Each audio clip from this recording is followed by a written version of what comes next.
está feliz, diga glória a Deus. Glória a Deus. Aleluia. Para nós ganharmos tempo, abra sua Bíblia, estamos felizes por estarmos aqui nesta noite, pela vida do pastor Heráclito, sua família, os obreiros, os irmãos, a igreja está de parabéns.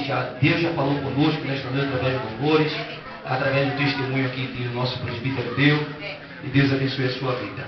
Capítulo de número 9, do segundo livro do profeta Samuel. É um texto muito conhecido, glória ao nome do Senhor. Sempre quando estou pela primeira vez na igreja, eu gosto de trazer um texto que a igreja conhece, porque, irmão, fica melhor a igreja glorificar o nome do Senhor. Já está familiarizado com o texto, então é um texto que nós já conhecemos. Só quem achou, diga amém. Quem não achou, diga escola dominical no domingo que vem. Se essa pessoa não achou, diga escola dominical no domingo que vem. Amém? É que você vai aprender onde está o capítulo da Bíblia. Versículo de número 1 diz assim a palavra do Senhor. E disse Davi: há ainda alguém que ficasse da casa de Saul, para que ele faça bem por amor de Jonatas. E havia um servo na casa de Saul, cujo nome era Ziba. Chamaram que viesse a Davi, disse-lhe o rei: és tu Ziba? E ele disse: servo teu. E disse o rei: não há ainda algum da casa de Saul, para que use com ele de beneficência de Deus? Então disse Ziba ao rei: ainda há um, filho de Jonatas, aleijado de ambos os pés. Amém? Sempre glorificando ao nome do Senhor e Salvador Jesus Cristo. Glória a Deus.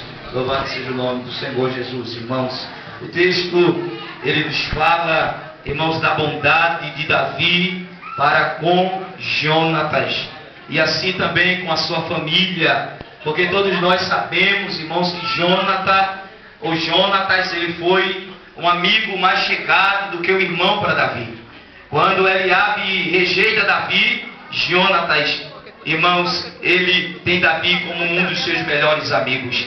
Por que não dizer o melhor amigo, ao ponto de ele renunciar o trono que lhe era devido por direito e dizer para Davi: eu sei que Deus te colocará sobre o trono, e eu não tenho ciúme de você, ainda que eu seja o segundo em Israel. Então nós vemos o sentimento de Jonatas para com Davi, e o sentimento de Davi para com Jonatas, ao ponto de a Bíblia dizer que Davi disse que o amor de Jonatas para ele era como o amor de uma mulher, ou seja, surpreendia o amor de uma mulher, mas um amor de amizade, um amor de companheirismo, um amor, irmãos, de uma pessoa que quer ver o bem da outra, que quer ver a prosperidade da outra, que quer ver o sucesso da outra. Irmãos, e aqui, irmãos, dias depois ou anos depois, que Davi ele vem reinar, ele vem sentar sobre o trono de Israel. Aqui eu aprendo uma lição muito grande. A lição que eu aprendo aqui é que, irmãos, a história diz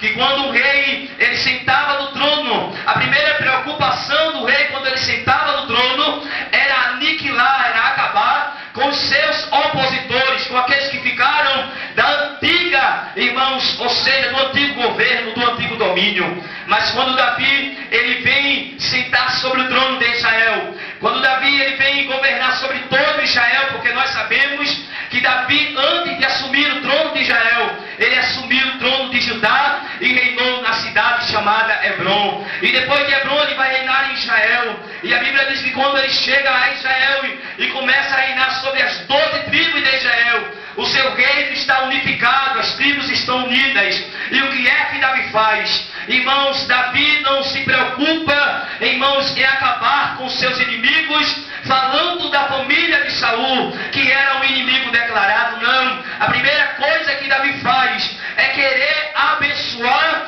aqueles que ficaram da sua descendência, aqueles que ficaram da sua família. Davi ele faz uma aliança com Jonatas, e nesta aliança ele diz: olha, se eu sobreviver e eu chegar ao trono de Israel, palavras minhas, conjectura minha, eu vou abençoar a tua descendência, os teus filhos serão protegidos por mim, o meu reino estará aberto para abençoar a tua descendência.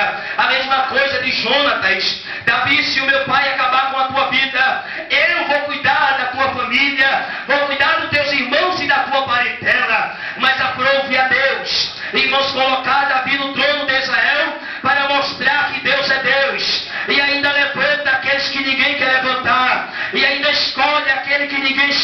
verdade. Ainda Deus olha para aquele que ninguém olha. Me lembro bem das palavras do apóstolo Paulo, quando diz que Deus escolhe as coisas loucas deste mundo, para confundir as sábias.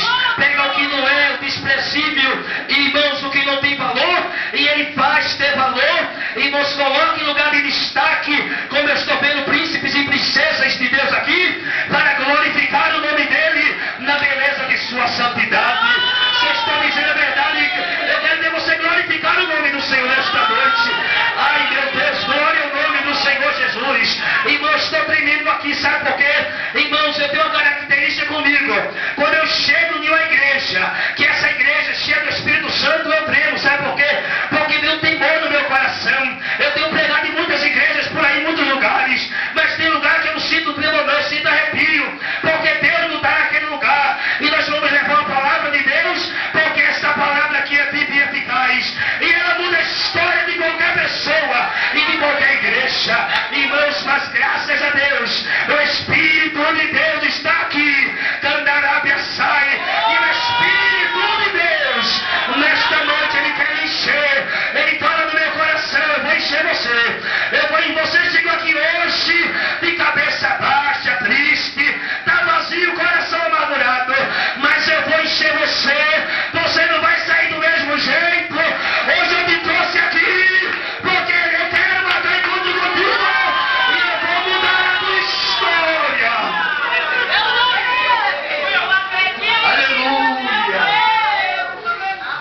Irmãos, aí a Bíblia diz que Davi chega em Jerusalém. Lá em Jerusalém tem a casa real, que era de Saul, ficou para Davi. O templo está em Jerusalém, Davi vai reinar, ele é rei. Deus cumpriu a promessa, esperou aproximadamente, irmãos, aproximadamente 14 anos Davi esperou. E a Bíblia diz que quando ele reina, ele chama seus conselheiros e diz assim: há alguém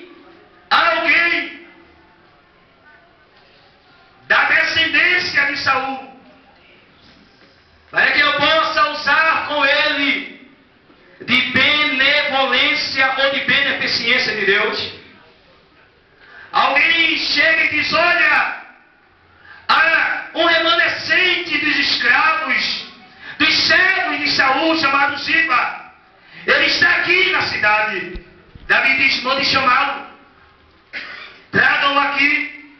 Trouxeram Ziba. Ziba era um administrador dos negócios de Saul. Era um administrador do reino de Saul. Era um homem, na época de Davi, muito respeitado dentro da casa real de Israel. Porque ele não era simplesmente um escravo, um servo alheio, não. Ele era um administrador. Ele era o mordomo da casa de Saul. E a Bíblia diz que quando Ziba chega à presença do rei, eu acredito que no coração desse homem, ele pensava: o rei vai me honrar, o rei vai mudar a minha história, o rei vai me exaltar, eu vou ser recompensado pelos anos que eu trabalhei na casa de Saul, eu vou ser recompensado, porque de verdade, irmãos, que a história de Ziba, ela estava escrita em um livro da época, irmãos, e todo rei até hoje, irmãos, e nas nações, irmãos, se adquiriram esse costume, quando o presidente vai reinar, se dá um livro a ele, e o livro que se coloca na mão do presidente é a Bíblia Sagrada. Irmãos, eu acredito que quando Davi chegou ao trono, entregaram um livro da história do antigo governo, e quando Davi olha no livro está a história de Ziba. Eu creio que Ziba pensa que ele vai ser honrado, mas de repente Davi diz assim: olha, Ziba, eu sei da tua história, sei que tu trabalhou para Saul, sei que tu foi um bom administrador, fosse um bom mordomo, cuidasse bem das coisas do teu Senhor, mas a minha preocupação não é com você. Eu estou querendo saber se há